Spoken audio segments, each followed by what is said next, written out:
In freestyle, to have the correct body position technique, you need to have a relaxed, streamlined position with your forehead in line with the water, your eyes down and your chin near your chest. Your head, neck and spine should be in line and your hips to stay as square as possible. Some of the strengths with the body position technique include having a streamlined body, as seen in the first photo with the red line, having eyes down to the bottom of the pool, and having her forehead in line with the water. Some of the main weaknesses include her hips and legs are under the water, and the hips are swaying from side to side quite a bit. Moving on to kicking technique. A correct kicking technique should come from the hips and the core more than the knees. However, the knees should have a slight bend in the up phase and be slightly straighter on the down phase. The feet should be pointed and the movement should be smooth and continuous. The kicks are smaller kicks called flutter kicks, and it should be a relaxed movement. As you can see in the video, the kicking is a relaxed movement. Her feet are pointed and they're little flutter kicks. Some of the weaknesses though include having her feet too far under the water, the movement not being as smooth as it could be, and the kicks coming more from the knees rather than the hips, making the knees more bent than they need to be. Moving on now to looking at the correct arms technique. As you can see, I've focused on three main areas: the entry phase, the pull phase, and the recovery phase. In the entry phase, the hand should enter the water at about a 45-degree angle with the elbow nice and high out of the water.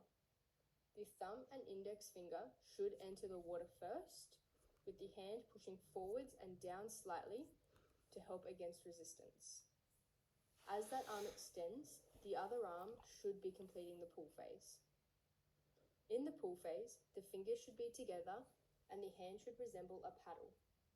The wrist should be slightly flexed and in line with the forearm to help press against the water. The little finger should lead this motion in a slightly down and outwards movement. The fingertips should be facing the bottom of the pool. When the fingertips reach the deepest point in the movement, the in sweep should begin. This movement should be a strong pull for the hand to be in line with the hip.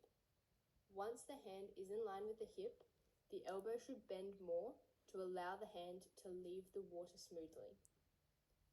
In the recovery phase, the elbow is still bent and it should come out of the water nice and high. The shoulder should also roll out of the water in this movement. As you can see here, some of her strengths include having her fingers together and having her hand resemble a paddle. Under the water, she uses her hand and her forearm to push underneath to create momentum.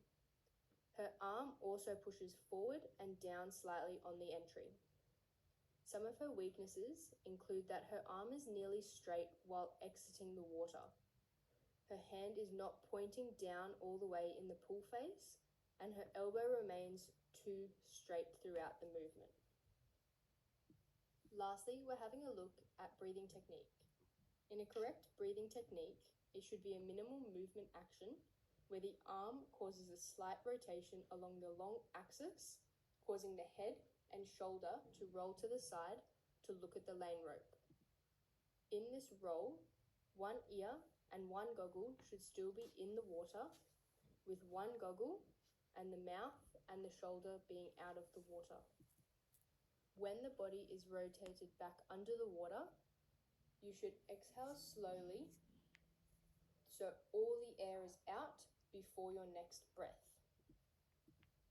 Looking now at some of the strengths and weaknesses of the breathing technique, one of the strengths is that she looks at the lane rope every time she breathes.